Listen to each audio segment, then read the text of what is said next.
Welcome to my YouTube channel एडको classes. My name is Manish और आप देख रहे हैं एडको क्लासेस को। आज हम डिस्कस करेंगे नॉलेज एंड करिकुलम का एक टॉपिक है कोर करिकुलम और उसके फैक्टर को। और हम ये भी जानने की कोशिश करेंगे आज के वीडियो में कि करिकुलम जो होती है कोर करिकुलम उसको इम्प्लीमेंट करने में कितना टाइम एलोकेशन यानी टाइम की ज़रूरत होती है, किस किस कुछ सब्जेक्ट के अनुसार कौन कौन से सब्जेक्ट को पहले प्रायोरिटी देंगे और उस हिसाब से टाइम एलोकेट करेंगे, टाइम को डिवाइड करेंगे। ठीक है, एकेडमिक टाइम की मैं बात कर रहा हूँ।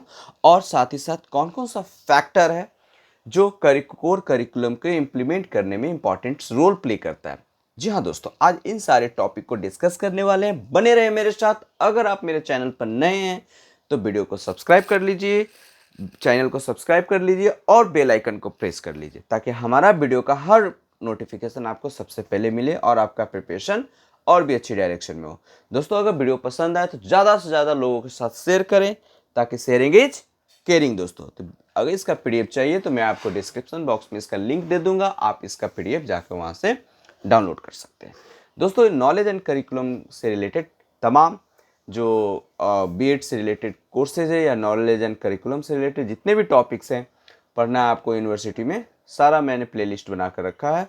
वहाँ से आप सभी वीडियो को आप देख सकते हैं और अपनी तैयारी को और अच्छा कर सकते हैं दोस्तों, और अपना नोट्स भी बना सकते हैं। चलिए, तो वीडियो को बिना डिले किए स्टार्ट करते हैं दोस्तों। कोर करिकुलम जो होता है ना, ये आपको स्कूल कॉलेज के कोर्स और सब्जेक्ट में सेट किया जाता है, उसको लागू की जाती है दोस्तों। ये कह सकते हैं कि ओवरऑल डेवलपमेंट को ध्यान में रखते हुए कोर करिकुलम को बनाया जाता है। कोर करिकुलम को हट भी कहा जाता है दोस्तों, जिससे क्या होता है कि experience every learner must go through, जो लर्नर की एक्सपीरियंस होता है इस कोर करिकुलम से प्राप्त हो सके, यानी लर्नर अपने नॉलेज को, लर्नर अपने एक्सपीरियंस से चीज़ों को क्या कर सके, सीख सके और अपने सब्जेक्ट या अपने जो डेवलपमेंट है, अवेयरनेस है, वो और भी अच्छा कर सके। अगर स्कूल की अगर हम बात करते हैं तो स्कूल में सारा फंडामेंटल नॉलेज हमें बताई जाती है ना। उन सारा जो नॉलेज होता है ना, चाहे वो एकेडमिक से रिलेटेड हो, चाहे अन एकेडमिक हो, या फिर स्कूल या कॉलेज के अंदर में या स्कूल या कॉलेज के बाहर में, है ना, जितने भी करिकुलम से रिलेटेड, जितने भी एक्टिविटी से रिलेटेड जो एक्टिविटी होती है हमारे एजुकेशन से रिलेटेड, उन सारे एक्टिविटी को हमारे कोर करिकुलम में डाला जाता है।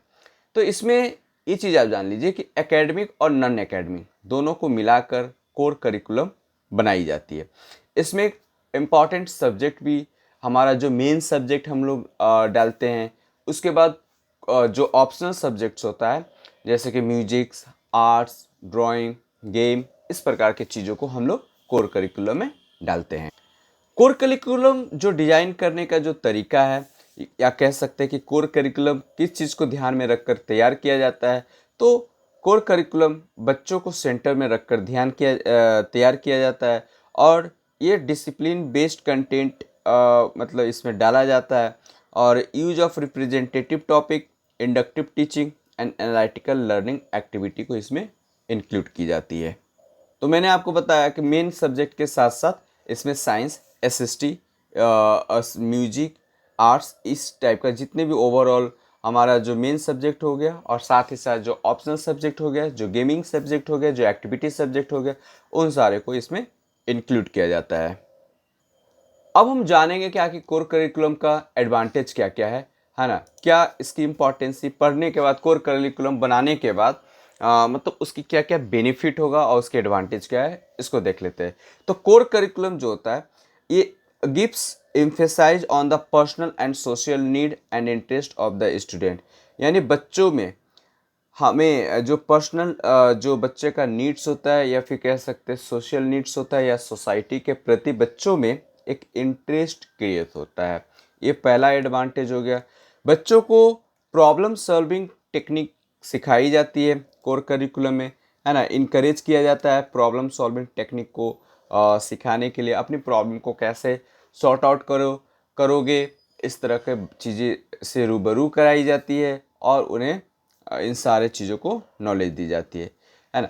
There is the scope of greater flexibility and organisation procedure and content material.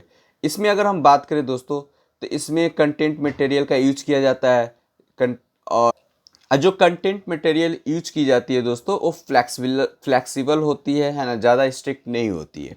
Help for the, और जो मटेरियल्स का यूज की जाती है वो हमारे समझने लायक होती है ना, ज़्यादा टफ और काफ़ी ज़्यादा लूज नहीं होता, मॉडरेट होता है कह सकते हैं। बच्चों को कोर करिकुलम जो हेल्प करता है for the education of the whole child and develop many desirable quality. बच्चों में कोर करिकुलम लाने का मेन इंटेंशन यही था कि बच्चों के अंदर में हॉलिस्टिक डेवलपमेंट हो, बच्चों के अंदर में जो डिजायरेबल क्वालिटी आनी चाहिए, ये सब चीज़ों को ध्यान में रखकर कोर करिकुलम बनाई जाई थी। तो ये एडवांटेज था। अब इसका देखते हैं डिसएडवांटेज। डिसएडवांटेज या लिमिटेशन की अगर हम बात करें दोस्तों, तो कोर करिकुलम का कुछ डिसएडवांटेज और लिमिटेशन निकल कर यहाँ पर सामने आता है। पहला, जो कंटेंट सिलेक्शन की अगर हम बात करते हैं तो वहाँ पर डिफ़िकल्टी आती है। यहाँ कंटेंट सिलेक्शन करते समय थोड़ा सा डिफ़िकल्टी फेस करना पड़ता है। Often it does not provide essential material. कभी कभी जो एसेंशियल मटेरियल्स हमें प्रोवाइड करनी चाहिए वो लैक हो जाती है, छूट जाती है, या फिर किसी प्रकार से स्किप की कर दिया हो जाती है। Since core curriculum is a radical departure from the conventional curriculum, people criticize this curriculum। तो इस तरीके से इसका डिसएडवांटेज था, इस पर ज़्यादा फोकस नहीं करनी है। अब हम बात करेंगे करिकुलम इम्प्लीमेंटेशन की। जब आप करिकुलम बना लेंगे, या फिर करिकुलम जब किसी ऑर्गेनाइजेशन या किसी स्कूल, यूनिवर्सिटी, कॉलेज के द्वारा अगर जब बना दी जाती है, तो फिर उसके उसके सामने एक चैलेंजिंग आता है कि इसे इम्प्लीमेंट कैसे किया जा सके, है ना। तो इम्प्लीमेंटेशन की अगर हम बात करें, प्रिस्क्राइब की अगर बात करें, तो इसके course of study, syllabus and subject में इसे शामिल किया जाता है, ठीक है ना। तो ये जो इम्प्लीमेंटेशन की अगर हम बात करें, तो process involving helping the learner acquire knowledge और एक्सपीरियंस। इम्प्लीमेंट करने से, करिकुलम इम्प्लीमेंट करने से बच्चों को हेल्प करता है नॉलेज को एक्वायर करने में, और उसको एक्सपीरियंस और ज़्यादा प्रोवाइड करने में, है ना, बच्चों को हेल्प करता है। इम्प्लीमेंट करना तो ज़रूरी है करिकुलम को। Important to note the curriculum implementation can't take place without the learner. कहा जाता है कि जब इम्प्लीमेंटेशन की बात होती है तो लर्नर को इग्नोर करके या लर्नर को हटा कर आप इम्प्लीमेंट नहीं कर सकते, क्योंकि चाइल्ड सेंटर यानी बच्चों को पढ़ना है।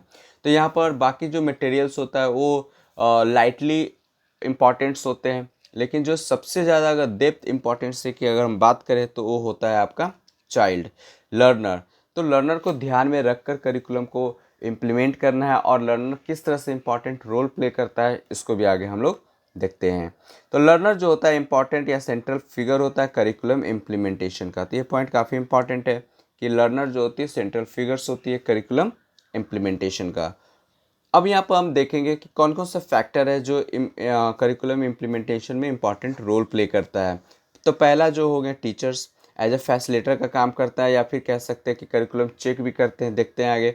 लर्नर्स, मटेरियल्स, जो रिसोर्स मटेरियल्स होता है या फैसिलिटी होती है। Interest group, school involvement, culture, ideology, instructional supervision और असेसमेंट, ये सारे चीज़ें जो होती है हमारे फैक्टर्स होती है, करिकुलम को इम्प्लीमेंट करने में काफ़ी ज़्यादा इंपॉर्टेंट रोल प्ले करता है। देखते हैं वन बाय वन इस सभी को। टीचर इम्पॉर्टेंट कह सकते हैं, पिवोटल रोल प्ले करता है करिकुलम को इम्प्लीमेंट करने में। टीचर डिसाइड करता है कि क्या पढ़ाना है, क्या नहीं पढ़ाना है, कौन से क्लास में कौन से सब्जेक्ट या सिलेबस चलनी चाहिए, है ना। इसलिए टीचर की यहाँ पर रोल जो हो जाता है काफ़ी इम्पॉर्टेंट हो जाता है। तो सिग्निफिकेंट रोल हो जाता है कि इसलिए सिग्निफिकेंट हो जाता है कि बच्चों और करिकुलम के बीच में जो कनेक्टर का काम करता है वो टीचर्स होता है। तो बच्चों को अच्छी तरीके से कौन जानता है, टीचर जानता है। और टीचर्स जो होते हैं काफ़ी अच्छे से बच्चे को जब जान लेते हैं, तो करिकुलम को बनाने में टीचर की सहायता ली जाती है। Teacher must be involve in curriculum planning and development so that they implement and modify the curriculum for the benefit of the learner. बच्चों को कितना ज़्यादा से ज़्यादा बेनिफिट हो, है ना, इस हिसाब से टीचर पर रिस्पॉन्सिबिलिटी, लाइबिलिटी आ जाती है कि करिकुलम को कितना और ज़्यादा से ज़्यादा सक्सेसफुल बनाया जाए। तो टीचर यहाँ पर पिवोटल रोल प्ले करता है। अब हम बात करेंगे लर्नर। तो मैंने पहले ही बताया कि लर्नर जो होता है एक सेंट्रल फिगर होता है, करिकुलम का एक इम्पॉर्टेंट पार्ट्स होती है। लर्नर जो होता है कि लर्नर को ही को ध्यान में रखकर करिकुलम को तैयार करनी है ना। टीचर एक arbitrators of classroom practice, the learner hold the key what is actually transmitted and adapted from the official curriculum. The learner factor influence teacher in the selection of the learning experience and the need of consider the diverse characteristics of learner in the curriculum implementation, है ना। तो इस learner जो होता है कि learner किस background से आ रहा है, या फिर कह सकते हैं कि उसकी एबिलिटी क्या है, या फिर कह सकते हैं कि किस एज में है लर्नर, उस हिसाब से उसको ध्यान में रख कर करिकुलम को तैयार किया जाता है ना। और यहाँ पर टीचर जो होता है एक आर्बिटर्स क्लास के आर्बिटर्स के रूप में काम करता है, और लर्नर जो होता है वो एक काफ़ी कह सकते हैं कि सेंट्रल पार्ट्स होता है। इस तरीके से लर्नर की रोल जो हो जाती है करिकुलम में काफ़ी इंपॉर्टेंट हो जाती है। मटेरियल्स की अगर हम बात करें तो रिसोर्सेज और मटेरियल्स काफ़ी ज़्यादा इंपॉर्टेंट रोल प्ले करता है करिकुलम इम्प्लीमेंटेशन में। डिपेंड करता है कि जो ऑथेंटिक्स बुक्स होती है या फिर जो रिसोर्सेज होती है वो करिकुलम में अगर नहीं इंक्लूड की जाए या जगह उसे नहीं दिया जाएगा तो करिकुलम के सक्सेसफुल होने की चांसेस बहुत कम हो जाती है। और कह सकते हैं कि जो सेंट्रल गवर्नमेंट्स होती है या स्टेट गवर्नमेंट्स होती है, दोनों मिलकर इस पर काम करते हैं। बहुत सारे ऐसे फैसिलिटी होती है जो सेंट्रल गवर्नमेंट स्टेट गवर्नमेंट को प्रोवाइड करती है, जैसे कि टीचिंग एड्स हो गया, टेक्स्ट बुक हो गया, स्टेशनरी हो गया। ये सब चीज़ें जो होती है करिकुलम रिसोर्सेज में आती है, और ये सभी रिसोर्सेज काफ़ी ज़्यादा हेल्पफुल होता है। रिसोर्सेज कहने का मतलब होता है कि रिसोर्सेज ऐसी होनी चाहिए, है ना, ताकि बच्चे वहाँ तक पहुँच सके और बच्चों को वो कंटेंट, वो लैंग्वेज, वो सारे चीज़ें आसानी से इजी वे में इनगल्फ कर सके, उसे समझ सके। तो इस तरीके से रिसोर्सेज और फैसिलिटी जो होती है काफ़ी ज़्यादा इंपॉर्टेंट रोल प्ले करता है करिकुलम इम्प्लीमेंटेशन में। दूसरी बात करें कि इंटरेस्ट ग्रुप, तो इंटरेस्ट ग्रुप में हमारे पेरेंट्स हो जाएंगे, हमारे कुछ एसोसिएशन हो जाते हैं, स्कूल डेवलपमेंट एसोसिएशन या फिर कह सकते हैं डेवलपमेंट कमेटी हो जाती है, रिलीजियस या ऑर्गेनाइजेशन या लोकल अथॉरिटी बॉडी हो जाती है। ये सारे ग्रुप्स होते हैं जो काफ़ी ज़्यादा हेल्पफुल करते हैं हमारे करिकुलम को इम्प्लीमेंट करने में, ठीक है ना। तो ये क्या करते हैं कि स्कूल को कभी कभी फाइनेंशियली हेल्प करते हैं, है ना। जो चीज़ अगर मान लेते हैं करिकुलम फुलफ़िल नहीं हो पा रहा है तो ये सारे उस रिक्वायरमेंट को, नीड को देखते हैं स्कूल को कि क्या क्या नीड है, क्या क्या बच्चे को ज़रूरत है, और उस हिसाब से ये हेल्प करते हैं। Demand the inclusion of certain subject in the curriculum, influence learner to reject course the consider detrimental to the interest of the group. तो इस हिसाब से ग्रुप काफ़ी ज़्यादा इंपॉर्टेंट एक्टिव रोल प्ले करता है, ठीक है ना। अब हम बात करेंगे नेक्स्ट हमारे सामने है स्कूल इन्वायरमेंट। स्कूल इन्वायरमेंट काफ़ी ज़्यादा इम्पॉर्टेंट रोल प्ले करता है। अगर हम बात करें स्कूल अगर सोशियो इकोनॉमिकल इन्वायरमेंट कह सकते हैं कि वहाँ पर लोकेटेड है या फिर स्थिर है, तो ये मतलब इम्पॉर्टेंट रोल बन जाता है कि स्कूल का इन्वायरमेंट कैसा है। अगर स्कूल का इन्वायरमेंट पीसफुल रहा, क्रिएटिविटी रहा, तो करिकुलम को सक्सेस करने में डिसिप्लिन भी बहुत ज़्यादा इंपॉर्टेंट फैक्टर रोल प्ले करेगा। कि स्कूल में अगर डिसिप्लिन अच्छी है तो उस हिसाब से करिकुलम को इम्प्लीमेंट करने में या करिकुलम को सक्सेसफुल करने में काफ़ी ज़्यादा इम्पॉर्टेंट हेल्प हो जाती है। तो स्कूल का इन्वायरमेंट उसके फाइनेंशियली, इकोनॉमिकली, कह सकते हैं जोग्राफिकली सिस्टम पर डिपेंड करता है। तो school environment is important factor to implement the curriculum. Cultural and ideology की बात करें तो कल्चरल और आइडियोलॉजी, सभी देश, सभी स्टेट या क्षेत्र की कल्चर अलग अलग होती है। तो इस हिसाब से जो भी जिस सोसाइटी में हम करिकुलम बना रहे हैं तो वहाँ की सोसाइटी के कल्चर और आइडियोलॉजी को ध्यान में रख कर हम करिकुलम को बनाते हैं और उसको इम्प्लीमेंट करने की कोशिश करते हैं। तो इसलिए कल्चरल और आइडियोलॉजी काफ़ी ज़्यादा इम्पॉर्टेंट रोल प्ले करता है। जब करिकुलम बनता है तो उसके बाद सुपरविज़न या फिर कह सकते हैं इंस्ट्रक्शनल सुपरविज़न की ज़रूरत पड़ती है, उसे चेक किया जाता है। और उसे चेक कैसे करेंगे तो बहुत सारे स्कूल कॉलेजेस की स्टाफ्स होते हैं, टीचर्स या फिर जो एकेडमिक स्टाफ्स होते हैं, वो सारे करिकुलम को इम्प्लीमेंट या सक्सेसफुल करने में काफ़ी ज़्यादा इंपॉर्टेंट रोल प्ले करते हैं। जैसे कि allocating time subject taught the school, कितना टाइम किस सब्जेक्ट पर देना है, ये वहाँ के स्टाफ या फिर एकेडमिक डिपार्टमेंट से रिलेटेड जो भी होते हैं कर्मचारी वो डिसाइड करते हैं। और कौन सा सब्जेक्ट किस टाइम में पढ़ाना जाना चाहिए, है ना, और कितने टाइम में इस टॉपिक को या फिर कह सकते हैं इस यूनिट को कंप्लीट कर दिया जाना चाहिए, इस हिसाब से वो मॉनिटर करते, गाइड करते, इंस्ट्रक्ट करते हैं। वो टाइम टू टाइम क्लास में देखते हैं कि करिकुलम कितना कवर हो चुका है, सिलेबस कितनी कवर हो चुकी है करिकुलम में, और क्या क्या बच्चों की नीड है, तो इस सब चीज़ों को ऑब्जर्व करते हैं। तो करिकुलम को फाइनल इम्प्लीमेंट या फाइनल कह सकते हैं कि पब्लिश करने से पहले एक बार इंस्ट्रक्शनल सुपरविजन ने सुपरवाइज किया जाता है, उसे देखा जाता है, ऑब्जर्व किया जाता है, चेक किया जाता है, क्लास में प्रैक्टिकली क्लास करवा कर या फिर कह सकते हैं कोई एक्टिविटी कराकर या फिर जो भी ट्रायल जो है जो बनाया गया है करिकुलम उस पर ट्रायल करवा कर। तो इस तरीके से इंस्ट्रक्शनल सुपरविजन भी इम्पॉर्टेंट रोल प्ले करता है। आगे देखते हैं दोस्तों टाइम एलोकेशन की बात करें, एकेडमिक टाइम एलोकेशन की अगर हम बात करें कि करिकुलम इम्प्लीमेंटेशन में या इम्प्लीमेंटेशन ऑफ करिकुलम में टाइम कैसे एलोकेट करें या कैसे एकेडमिक टाइम की ज़रूरत पड़ती है उसको देखते हैं। तो एक्चुअली यहाँ पर कहा जाता है कि टाइम एलोकेशन जो है ना एक मेजर कंसर्न माना जाता है करिकुलम प्लानिंग के टाइम में। जैसे कि अगर टाइम एलोकेशन की बात करें तो स्कूल इंडिविजुअल स्कूल्स जो होता है इस पर डिपेंड करता है। सभी स्कूल के अपने अपने टाइम एलोकेशन हो सकता है। टाइम एलोकेशन में ये भी देखा वैरी करता है जैसे कि अगर जो ऊपर से जो बना दिया जाता है उसमें थोड़ा बहुत आगे पीछे होता है, लेकिन जो टाइम एलोकेशन होती है जो स्कूल बाय स्कूल या कह सकते हैं अलग अलग स्कूल में वेरी करेगा। और जो how the curriculum is to be organise in term content time allocation, तो अपने अनुसार स्कूल क्या करते हैं टाइम एलोकेट करते हैं। जो भी हो टाइम जैसे भी एलोकेट करे, लेकिन वो टाइम जो होता है ना फ्लेक्सिबिलिटी होनी चाहिए, है ना, that very need of different schools classes और इंडिविजुअल चिल्ड्रेन, यानी चिल्ड्रेन क्लासेज और सब्जेक्ट के अनुसार अगर टाइम आप बांट रहे हैं तो उस हिसाब से टाइम क्या होनी चाहिए आपका फ्लेक्सिबल होनी चाहिए। उस हिसाब से टाइम एलोकेट की अगर हम बात करें तो इसीलिए टाइम टेबल बनाई जाती है क्लासरूम में कौन सा सब्जेक्ट किस टाइम में पढ़ाया जाना चाहिए, इस सब को ध्यान दिया जाता है। Apart from classroom availability options, classroom में क्या क्या और चीज़ें ज़रूरत है और कौन सा सब्जेक्ट किस टाइम में डालना है, एलोकेट करना है, किस सब्जेक्ट पर कितना टाइम देना है, ये सारी चीज़ें वहाँ का एडमिनिस्ट्रेशन डिसाइड करती है। ठीक है, priority of learning should there for given this skills. सबसे बड़ी चीज़ है कि ये जो भी टाइम एलोकेट किया जाता है तो लर्निंग को कह मतलब बेसिक स्किल्स की अगर हम बात करें, ट्रेनिंग की बात करें, बच्चों की मेंटल डेवलपमेंट की बात करें, तो इस हिसाब से इस सब की चीज़ें टॉपिक पर ज़्यादा से ज़्यादा प्रायोरिटी दी जाती है ना। बच्चों को फ्यूचर प्रेजेंट को ध्यान में रखकर, उनके गोल्स को ध्यान में रखकर ये सारी चीज़ें टाइम एलोकेट किया जाता है और पढ़ाया जाता है।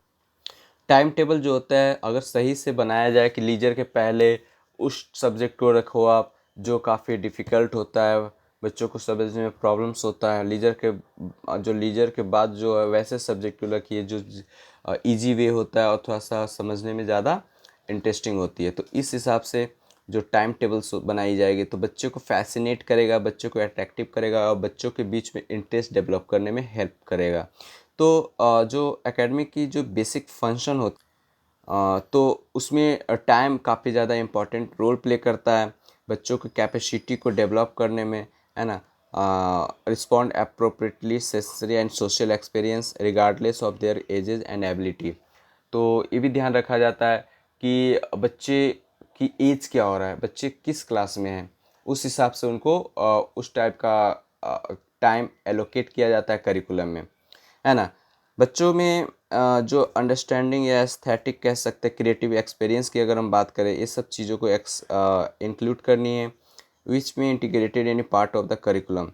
बट तो जो मेन सब्जेक्ट है इंग्लिश मैथ साइंस एसएसटी, तो उसके साथ साथ कुछ अलग तरीके से एजुकेशनल जैसे कि ऑप्शनल सब्जेक्ट की बात करते हैं, music, art, craft, physical education, तो ये सभी इंक्लूड करना है, करिकुलम में बनानी है। और लीजर टाइम जो होता है, जो खाली समय होता है, या फिर कह सकते हैं कि जो लंच टाइम होती है, तो उसमें वो लंच टाइम को कैसे यूटिलाइज करें, इसको भी ध्यान में रखकर करिकुलम में टाइम एलोकेट किया जाता है और करिकुलम बनाई जाती है। तो आई थिंक आपको ये टॉपिक समझ में आ गया कि कोर करिकुलम क्या होता है और उसकी कौन कौन सा फैक्टर है जो कोर करिकुलम को इम्प्लीमेंट करने में काफ़ी ज़्यादा इंपॉर्टेंट रोल प्ले करता है, और किस सब्जेक्ट पर कितना टाइम एलोकेट किया जाए, ये सब चीज़ों को भी मैंने आज आपको सामने बताया। आई होप ये वीडियो आपको पसंद आया होगा। ये ऑन डिमांड टॉपिक था, किसी व्यूअर के कहने पर ये मैंने टॉपिक बनाया था दोस्तों। आप लोगों के लिए भी ये काफ़ी ज़्यादा यूजफुल होगा। इसी प्रकार से किसी और भी टॉपिक पर आपको नॉलेज चाहिए या फिर किसी प्रकार का कोई और टॉपिक पर इंफॉर्मेशन चाहिए तो मुझे आप कमेंट करें। जितना ज़्यादा से ज़्यादा आप मुझे बताएंगे, मुझे मालूम चलेगा कि आप कहना क्या चाह रहे हैं और मुझे और क्या इम्प्रूव करनी चाहिए और क्या क्या और आपके लिए लाना चाहिए। दोस्तों, वीडियो पसंद आया हो तो प्लीज़ लाइक कर दें, शेयर कर दें और दोस्तों के साथ ज़्यादा से ज़्यादा इस वीडियो को फैलाएं, चैनल को फैलाएं, ताकि मेरा भी मोटिवेट बनता रहे और आपके लिए नया नया डेली वीडियो लेकर आता रहूँ। नेक्स्ट वीडियो के साथ मिलते हैं दोस्तों, तब तक के लिए अपना अपना ख्याल रखेंगे। हैव अ गुड डे दोस्तों। जय हिंद दोस्तों।